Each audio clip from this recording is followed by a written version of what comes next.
Sediment यानी तलछट छोटे छोटे कणों, रेत, मिट्टी, पत्थर का वो जमाव है जो नदियों, हवाओं और ग्लेशियर के काम से बनता है।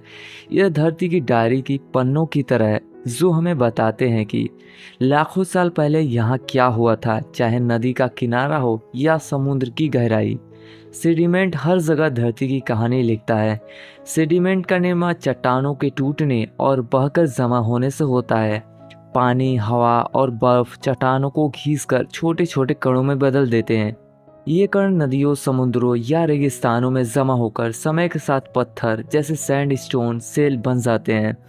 गंगा नदी हर साल 50 करोड़ टन सेडिमेंट हिमालय से लेकर बंगाल की खाड़ी में जमा करती है, जिससे उपजाऊ मैदान बनते हैं। सेडिमेंट का आकार और प्रकार इस बात पर निर्भर करता है कि वो कैसे बना है। जैसे रेत यानी सैंड, मोटे कण जो समुद्र तटों और रेगिस्तानों में मिलते हैं। गाद यानी सिल्ट, महीन कण जो नदियों के किनारों पर जमा होते हैं। मिट्टी यानी क्ले, बहुत ही महीन कण जो तालाबों और झीलों की तलहटी में मिलते हैं। थार रेगिस्तान की रेत हवा के साथ उड़कर दूर दूर तक फैलती है, जिससे उपजाऊ मिट्टी बनती है। सेडिमेंट सिर्फ मिट्टी ही नहीं, ये जीवन का आधार है।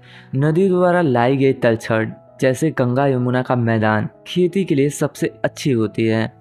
समुद्र की तलहटी में जमा सेडिमेंट की परतें जलवायु परिवर्तन का इतिहास बताती हैं। सेडिमेंट के बहाव से नदियाँ गहरी होती हैं और बाढ़ कम आती हैं।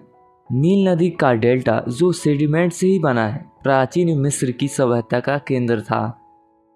सेडिमेंट हमें ये याद दिलाता है कि धरती लगातार बदल रही है। ये छोटे कण न सिर्फ हमें भोजन देते हैं, बल्कि हमारे अतीत और भविष्य की कहानी भी सुनाते हैं।